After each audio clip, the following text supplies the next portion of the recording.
And this exercise helps to demonstrate the power of communicating clearly, precisely, and effectively. So imagine if it's between 20 people, how is it possible that the Vedic texts from 5,000 years ago, they're still here today, and they're fairly intact? Or the Bible, Christian Bible, from about 1800 years ago, the Quran from about 1300 years ago. So many of these texts, how are they preserved over time? There's some other very big texts in Greece, in Mesopotamia, which have been preserved. So it's a principle of communication, and also how to present the communication in a way that is catchy and it's easy to remember, like poetry, meter, all of these things. So we'll continue on. So now I want to show you one video. Hopefully it's loud enough. Let's see, maybe it's loud enough. Was also, and that must have been, I guess, 19. Is that loud enough? Because there's probably a way to turn it up. There was a devotee in New York named Bhakti Jnana, and he was trying to start a program in Harlem. So Prabhupada had given him permission. So he was trying to gather, some black bodies to help. And I was, Bhakti coming, to visit at that point. I was still at the University of Princeton, and on weekends I would come to the temple. So I had connected with him because Prabhupada was coming in, I think there was a Rajyat or something. But Prabhupada was going to meet with those devotees who were going to work in the Harlem project.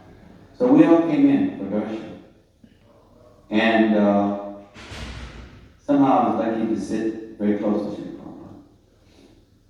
And as everyone felt, I felt he was looking at me, very fiercely and very intimately.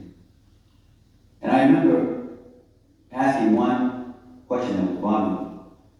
See, when I would come to the temple in New York, I graduated from Princeton by that time, and I was in suits, and I was working as an assistant to the public defender in New Jersey. And it was a little puffed up, graduated from this good school, had a nice job, and I was quite young. But not many boys would preach to me. There was probably many reasons. One, they probably saw it puffed up. Two, they probably wasn't sure. This guy in this black body, can he really know this, understand this? And because I had been in so many different environments. I was brought up in the inner city area, but I went to very, sophisticated prep schools. And I was, in environments where I was with, Senator Sons, and I went to Princeton and all these environments. I was very sensitive to this situation. So I had this question for Srila Prabhupada. And my first question was, Srila Prabhupada, there's prejudice in this movement. Prabhupada looked at me and he said, so someone is thinking you're the body. And if you're disturbed that they're thinking that you're the body, and you become disturbed, he says, then you are also nonsense. That was the spirit. So the spirit was Prabhupada was telling me so many words, so bodily consciousness is there in so many ways. But if I'm getting so distracted because of that, then that is my nonsense.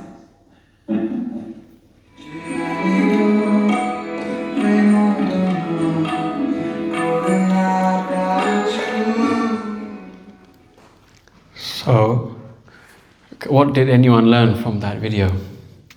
Anyone say something they learned? Was it loud enough? No. It didn't seem that loud, no? We should have put it louder. I can summarize it anyway, but who actually heard it properly, or was it too quiet? At least partially, quite 80%, 90%. Yeah, I'll just retell you the story. So obviously Bhakti Tirtha Maharaj was in America, and America had a very bad history of slavery of the African people who they brought over, and then it created so much social problems, and then finally they managed to have a kind of social movement to overthrow this kind of conception of racial prejudice, discrimination, etc. But still it lingers in culture, even now in America. It obviously is much less, but it's still there. Some remnants are still there. And especially in the 70s, Now obviously 50 years later, much less still, but the prejudice to different groups is always part of society in the material world. So he joined, and most of the people were in white bodies in America. And he felt like people were judging him, that, oh, this black guy, can he understand this philosophy like us? He's not from European background. Sometimes when the Europeans colonized people, I have a friend from Colombia who told me that when the Spanish came, they tried to inseminate all the women there to purify the race. That's what they were telling them. So there were all of these colonial ideas. Winston Churchill said the Indian race, they are dirty like dogs, something like that he said. So you could see there were different kinds of supremacy between different groups. Sometimes people think my particular ethnic group is the best, my particular race, my particular nationality. You see it also with Hitler. He had a kind of external body-based prejudice which created so much havoc. So we see this in history. So Bhakti Tirtha Maharaj felt like he was being a little bit discriminated against by these people, devotees. Because generally you think when you come to ISKCON, then it's a museum of saints, isn't it? You come, oh, everyone is a saint. Just like our famous Ravindra Swarup, he tells the story of the 10 offenses and how we start making offenses. Because when you're new, sometimes you get more taste for chanting than when you've been around a little bit longer. It becomes harder and harder. Like when you first start, it's like, this is amazing, I can do this every day. And then over time it gets harder and harder sometimes.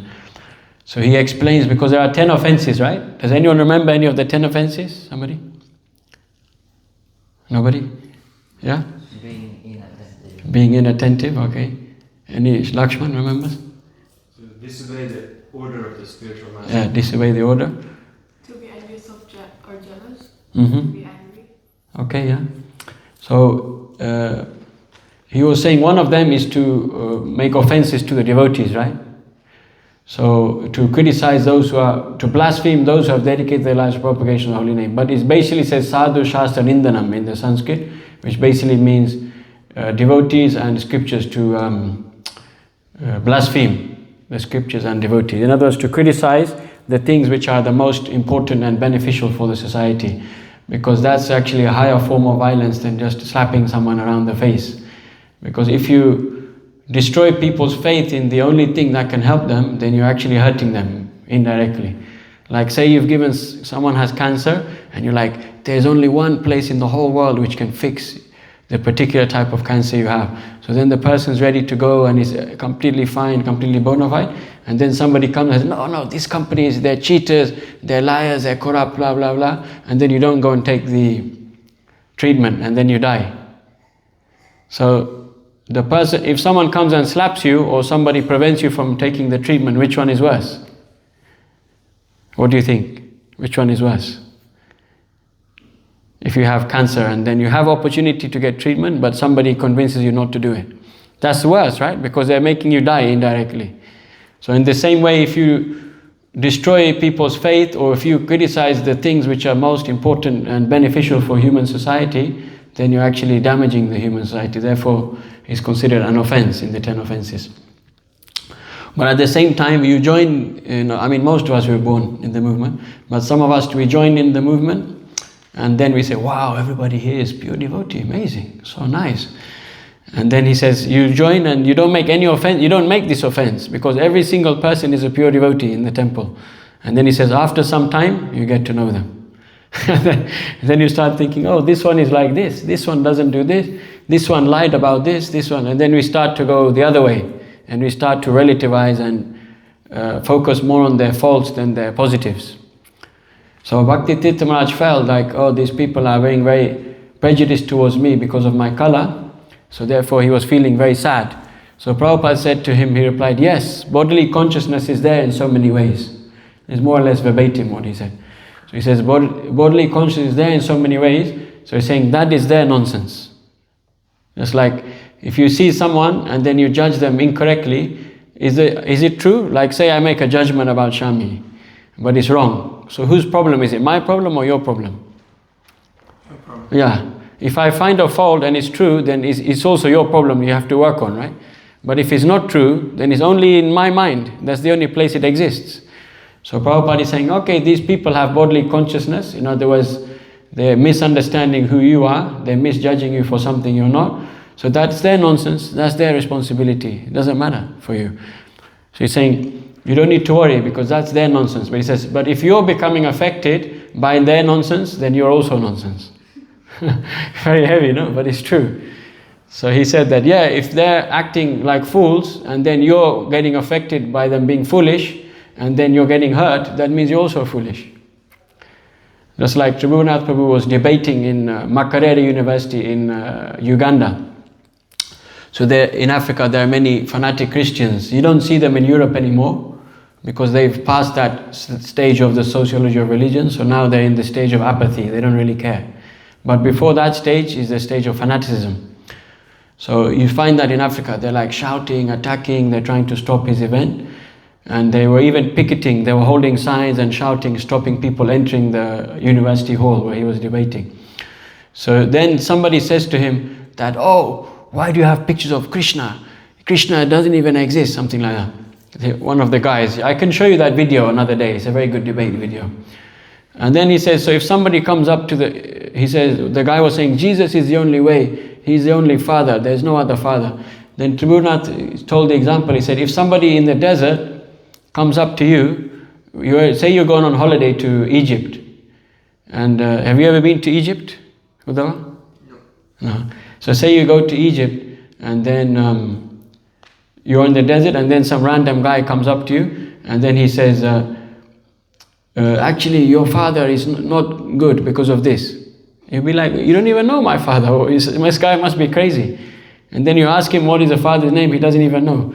So sometimes if a crazy person says something to you, if you get hurt by it, then you're also being silly because who is this random guy in the desert? He's never met my father. So it has no meaning what he's saying. So Prabhupada was explaining this, and when he heard this, then he felt very good. And then he was no longer feeling affected by this. So just one small sentence, like Prabhupada says, if their bodily consciousness is there, so they are nonsense. But if you are affected, you're also nonsense. So therefore, just within one sentence, it satisfied Bhakti Tirtha Maharaj. And then he could continue on and not feel disheartened. So we will now discuss all of the complexities of communication. Just like communication can be very hurtful, right? But at the same time, if somebody communicates you something else, the first thing you heard is no longer hurtful, isn't it? So words can be very powerful. There's a saying that the pen is mightier than the sword. Has anyone heard that? Yes. Yeah? So yeah? I have a question. So you said that if someone is talking nonsense to you, and if you get affected, then you're also nonsense. So isn't it like humanly, if you take it personally, like why is the person then nonsense? Like if he or she takes it personally, because isn't it humanly to feel things? It is, but we're only feeling because of our understanding. So nonsense means, what's another word? How would you define nonsense, the word nonsense? How would you define it? Stupidity? Stupidity, but more like there's two parts to this word. There's a prefix and then there is the main stem of the word. So how would you define it? Like more simple, but these two parts. If you split it into two words. Not making sense? Yeah, not making sense, right? So say, okay, so you are part Romanian, yeah? Or full Romanian? Or half? Full Romanian. So if somebody comes up to him and they say, I know who you are. You're from Pakistan. And you're part of jihad, and then they start criticizing you. Is that sense or not sense? It's nonsense. Not sense. So what is nonsense? Nonsense, right? Yeah. So if somebody is saying something to you which is not true, but you're under the illusion and you think it's true, that means you're also nonsense, right? Because you're not making sense. If you're thinking you're the body, can anyone... So if I make an accusation against you related to the body, can anyone justify why they're the body? Can anyone give a sensible argument? It's the same word, sense, right? So we cannot sensibly explain why we're the body. It's easier to explain why we're not the body, right? So we can go into that topic also, but it's a big topic. So actually, Prabhupada, what he's saying is 100% true, but just until we become more advanced, we may still be affected by emotions. But Prabhupada is speaking the truth. So the truth is that things which don't make sense are nonsense. So if somebody says something to you, which is not you as a soul, then it's nonsense. But at the same time, of course, even me, if somebody says you're ugly, you're fat, you're this and that, obviously I won't like it, right? But still there is a difference between material truth and spiritual truth, so we'll get into that. So, but still we have to be humble to hear these kind of messages, that way we grow. So sometimes if you hear your nonsense and you're a disciple of a guru, then you take it in a certain way. If somebody else just says it in a hurtful way, then you may take it another way. So when the guru gives you an instruction, he has the right to say directly some strong words, like, oh, you're also nonsense. Because we already have a relationship where I'm here to learn from you unconditionally, right? It's not that, okay, guru, if I like what you say, I will accept, otherwise I don't accept. So the position of guru is we accept the guru as a representative of Krishna, so we trust him that he will not say anything which is bad. Once, I think it was Giriraj Swami, they asked him, so you believe everything Prabhupada said is true? And then he says, yes. And you will do anything he tells you to do? He said, yes. So he said, so if Prabhupada told you to jump off a cliff, would you do it? So it's a very good question, huh? What would you do if Prabhupada says jump off a cliff? Me? Yeah. If someone asked you that, sorry, he wouldn't tell you to do it, but if somebody said to you, what would you do if Prabhupada told you to jump off a cliff? It's not easy. I think maybe he would say it for a reason, so then maybe I would do it. So that's very good. So she has a pure surrender. Just like in the Bible, I forget the name, maybe some of the older devotees remember. Who was it in the Old Testament? He told, was it David? Somebody said to kill his son for God. In the Old Testament, he says, kill your son. It was an instruction, so he followed it, and then his son went to heaven or something. But anyway, so Giriraj Swami, luckily Prabhupada wouldn't tell you to do that, so it's okay. But Giriraj Swami, if I'm not incorrect, it was him, he said, the reason I surrendered to Prabhupada was because I had studied him and his philosophy, so I know he will never do anything to hurt me. Therefore, Prabhupada wouldn't say that, and that's why I surrendered to him. So, therefore, it's not I don't accept the question. Because the reason I surrendered to Prabhupada was because he would never do anything to hurt me. So it's like saying, if I gave you a square circle, how much would it weigh? But it's like a square circle is not a thing. It's not an object. It's impossible to have a square circle. So in the same way, it's impossible for the guru to say anything which is harmful to you. The guru only says things which they may not be easy to digest because of our ego, but it's possible. So the guru will always say things which are beneficial to us, but we have to take it in that mood, in that kind of humble and sweet mood that yes, there's some lesson to learn here. So we can continue on. So is that clear so far, everything? Yeah? So now we'll go on some ideas about communication. So this is how it's defined in the dictionary: to share or exchange information, news or ideas. Does that make sense so far? Yeah. So to share or exchange information, very easy. So it's good to understand the roots of words. Just like nonsense, it sounds like a rude word, like it's an attack on a person, but it's logically sound, right? If you believe something which is untrue about yourself, then it's not sensible, right? Doesn't make sense, it's illogical. So therefore it is nonsense. But sometimes we take the emotional side of the word, but Prabhupada or many acharyas, they use a word very carefully, seriously, based on the exact meaning. So when he says nonsense, he means also both sides. He's also lightly chastising him, but he means also it's illogical. So the word communicare is like the word community, right? Or commonality, common. So the English obviously comes from Latin. How do you say communication in Swedish? Oh, so it's also coming from Latin, certain words. So, sorry? No. In which language, you say? This is Swedish. Swedish also. In German? Kommunikation. Yeah, so a lot of German is coming from Latin because it's all one family of languages. So it means to share something, like a community, to communion, to share something. So then you're thinking, this is a Vedic perspective on communication. So what is the Vedic parallel to the idea of communication? So actually there is not a commonly used word which has the same kind of etymological root as communication in the sense of sharing. Yoga in one sense means to share, to connect two things. Bhakti also means to, the root bhaj, it means to share also, or to divide. Like there's a word vibhakti which means to split something. But those are kind of similar concepts, but a word for communication in the sense of speaking or exchanging theory or ideas, maybe a close one is called samvadam. Sam means complete or together. So in that sense, it often refers to community. So like communion, community. And then vadam means to speak. Like, how do you say vocal in Swedish? Vocal. Yeah, like vocal cords or voice. Röst. Huh? Rest. Okay, no. And in German? Stimme. Okay, so these ones don't come from Latin. But in Latin languages, like English has, like vocal, Spanish vocal, Portuguese vocal. Where is yeah, vocal? We have vocal also. Oh, you have vocal in Swedish.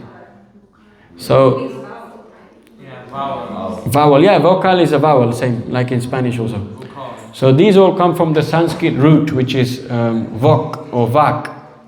Like the word vak is all connected to all of these words. This is not Hare Krishna ethnic chauvinism. This is the University of Stockholm will tell you this. Your husband can confirm, right? So this is called historical linguistics. So samvada means to communitively or to together or completely to talk. So to talk in a full way or communicative way. So this is the idea of defining what is communication. So it's not simply just talking like this, but it's actually to share something of value. That's the point of communication. So these are some principles which relate to communication. So the first one is, good communication is a foundation of all relationships. What do you guys think? Does it make sense? Is it a bad idea? It's kind of 50-50. What do you think? I think it's good. It's a good point? It's a good principle? Yeah, Huh? we get to know each other more, Yeah. which therefore makes the relationships even more deeper. Even deeper, right? Yeah. What do you think? Why does it make sense? Else you will not understand the person. So you can understand the person, right? What do you think? Yeah, I think it makes sense because like if you're in a relationship, so it's like better to communicate than like keep it in yourself. Like if you're angry at your partner or something, then you should like speak to them and tell them about it. Otherwise, like it will build up and then you burst. Very nice, thank you. What do you think on this point? Good communication Yeah. is the foundation of our relationships. Bhakti Vasudev Swami was also recently visiting Simhachalam, and he mentioned this is like quote unquote that community means communication. And I think that if everyone kind of communicates effectively and clearly with each other, then you can work together better, and I don't know, that it creates a solid foundation to grow, because if you're not kind of talking, and then you're not really making any progress because you're kind of staying the same. Fantastic, great points. Yeah, thank you. So yeah, we can all agree that communication is a foundation of all, good communication is a foundation of all relationships, because we relate to people in many different levels. We'll study that in this talk, about different levels we communicate. So good communication helps us to clarify and to learn, to understand, to empathize, etc. To other people, right? Have you ever met someone and you felt like they were acting a certain way towards you, but then when you spoke to them, it completely changed, and then you change your opinion on them? Can anyone raise their hand if they feel like that? Or is it only me? So now this is the danger. When you raise your hand, then you have to commit to something. So can you share the example? If it's very personal, you can just give a vague description, but just... I don't know, I wasn't really thinking of an example, but I have. Just in general you experienced it, yeah? Yeah. Many times. Can anyone think of a specific example which happened to them? So okay. I think very often someone can give a certain impression, like they can seem like very, I mean us Swedish people can seem very cold and very like boring, if you don't talk to us, but then, when you talk to them, and you get to know them better, so that's pretty. Yeah, thank you, very nice. So I'll give you two examples which come to mind. One, I can't remember clearly where it was, but I was giving a class somewhere, like in a preaching program, new people's program, and there was a guy and he looked really like angry the whole class. It was like a strong class, so maybe I thought he really hates this philosophy, it's too much. And it was a strong class, and then he looked angry the whole time. So I was like, oh my God, I fried this guy out, Like sometimes you say the wrong thing, or it's too strong, like the nonsense story. You say that to some people, they may cry, if Prabhupada says you're nonsense. Some people very sensitive, they might start crying. So you never know what people are like if you've never met them. So I was like, oh, I've blown it with this guy. He looks really upset, Then afterwards, this guy was so impacted by the class, he said, I have to change my life. He says, everything you said makes sense, and I've been looking for this for a long time. And then he basically became a devotee after that.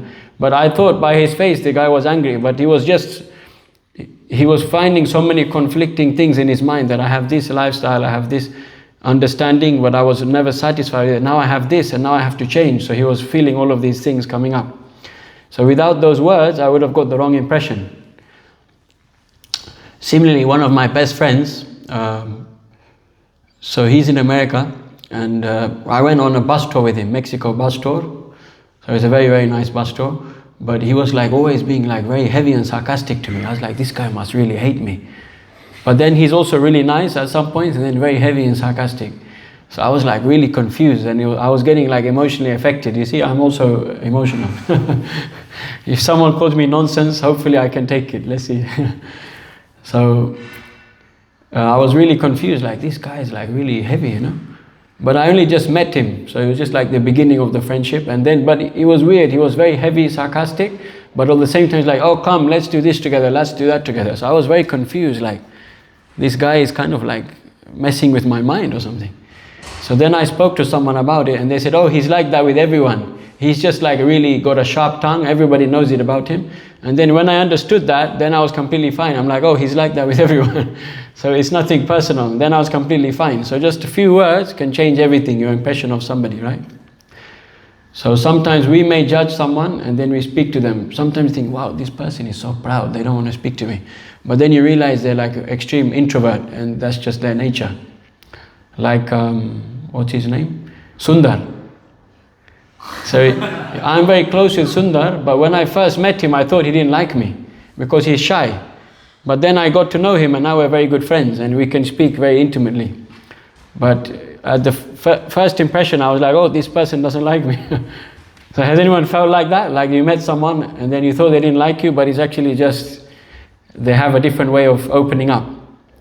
So there are many ways. So that's why when you communicate with someone, then all of these problems subside. And generally they say that almost nobody has bad intentions, but they just have intentions for themselves. So in other words, when there are fights, it's not that they hate the other person, but it's just that they're trying to protect themselves because of insecurities, fears, anxieties. So when you can communicate with them and understand those things, then you can actually resolve lots of problems. It's very rare somebody actually genuinely wants to hate you or destroy you. Somebody who's mentally healthy, maybe if they're like taken drugs and they've gone crazy. So generally when you study two people, say there's an argument and you have to educate the argument. It's generally like there is a full picture of the whole situation, and so two parties have one subset of the picture. They don't have the full picture, either of them, and they only have they only remember the things which are relating to them and their innocence and why they're the victim. So they take a subset of all the points in that history between the two people, and then they put that in a box, and then they say, this is my evidence why this person is bad. And then you listen, you're like, oh yeah, this person who's attacking you must be really bad. I agree. And then you go to the other side and you hear their story, and then there's the same thing. They catch all of these ideas, memories, history, something he said, something he or she did. They put it in a box, and then they give you that box. And then you think, oh, your side also sounds logical. So actually they both have evidence, but they're not but when you overlap them, they leave out all the bad things they did, and the other person leaves out all the bad things they did, or all the failings or misgivings which they had. So a lot of the time in these arguments, actually, people they're just misunderstanding the whole situation because they're not seeing the full picture. So that's why it's very important in order to understand the full picture, we need this quality which is called humility. In Sanskrit there is this saying that Vidya dadati vinayam. Has anyone heard that saying before? Vidya means, anyone? Knowledge, right? How do you say vision in Swedish? Vision. And video? Yeah, so this vid and vis and vich root, which you find in Germanic and Latin, it comes from the Sanskrit vid, which is the same word you get Vedas from, actually. This is also confirmed by all universities around the world.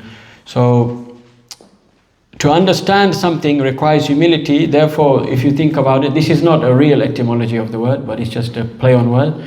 Therefore, you say understand, you have to stand under. You have to look from humble position without ego. Because when you look from above, then you're looking down on someone. So it means you're looking with the ego, meaning that I'm in the center and you're only good if you relate to me in a good way, isn't it? That's what ego is, right? But in order to understand something, you have to understand it without ego. Therefore, you have to go under, not above. Does it make sense? And this is just a play on words. And then you think about there's two ways we learn in Vedic philosophy. One is called the ascending process. So we try to understand things personally, directly, try to understand transcendence through our brain. And the second one is the descending process. So we want knowledge to descend to us from Krishna, from scripture, from Guru. So the same thing, in order to understand, you have to have the descending process, not the ascending process. Because the ascending process means I am the center and how do things relate to me. The descending process means that the center of everything, which is the supreme consciousness, God basically, is the center, and therefore things will flow from that center towards all of the branches, just like a tree. Just like the heart in our body. Like the tree is coming from the roots and spreading, so for us it's our heart. The blood is coming in, oxygenated, pumped out with the help of the lungs, with the help of the veins, arteries, etc. So it's like pumping everything out from the center. But when the hand thinks, no, I will create oxygen alone, it doesn't seem to work. So communication is very important with this principle of understanding the full picture through humility and through not letting the ego get in the way. Otherwise you'll have colored glasses. So now this is another quote. Actually you find this on the internet, but I never found who said it, so it's just someone said it. They said, I used to think, this is another principle, so let's read it. I used to think that communication was key until I realized comprehension is. So you all know what comprehension means? So like understanding or kind of deeper understanding, full understanding. You can communicate all you want, but if they don't understand you, it won't reach them the way you need it to. So many times you find that, right? Like you're debating with someone, arguing with someone, and you're trying to get your point across, but it's not coming across. Has anyone felt like that before? So the reason is because they're not necessarily arguing from the specific words which you're saying, but they're arguing from a position of an insecurity or a fear or a worry about you or about the position you're saying. Just like when Prabhupada says you're a nonsense, the modern people who have been traumatized by their friends, by so-called friends, school friends, people at work, the government, even the parents, they have this insecurity that if somebody says some strong words, they're going to attack me or they're going to kill me or something like that. We watch all these movies also which have a negative impact. So when the most loving, kind person, innocent, non-violent person says strong words, we start, oh no, maybe I'm also going to get attacked now, something like that. So that's actually our reaction because of our emotional fears and anxieties. So many times we're debating with someone or we're arguing with someone, but they don't want the answer you're giving. They want you to alleviate anxiety, fear, insecurity which they have, because you're presenting a scenario, but they're thinking that scenario may cause this, and therefore they don't want to accept the scenario. You find that a lot in modern debates, yeah? Can I just add to this point? Yes. I have to say, Yeah. probably you all know, like why do people scream at each other? Yeah, this one is not nice. Yeah. Physically, but basically because they are actually so apart. Yeah. So they can't hear each other. So I think it's nice that we Thank you. Yeah, that's a very nice kind of quote he says, no? Yeah. Everyone is familiar with that? I think he said it the last time he was here, or maybe two times ago. So this is another important point that you can, but communication really can also mean you're communicating properly, but obviously sometimes we speak, but people don't comprehend what we're saying. So this is principle number 2, which we can ponder upon and then some people say even comprehension is not enough, because you can understand someone, just like sometimes you have an enemy, they understand you perfectly, but it doesn't mean that they actually care about you or they have your interest. So therefore it says more important than that is also listening with compassion and empathy. So what do you think? Does it make sense or it makes nonsense? Makes sense. What do you think? So why is it make sense? What's useful about this third principle?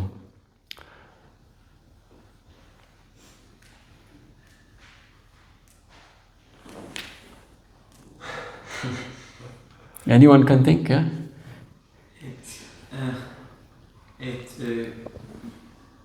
You communicate when you show empathy and compassion. The other person understands that you understand. If you show that you show that you understand it. Otherwise, if you might understand, but you don't show that you have understood, and the person might feel did he really understand it. That's also very important. Yeah, sometimes they actually understood, but they didn't show it, so you still feel like, oh, this person wasn't listening or didn't understand. So then they still don't feel relief by communicating that.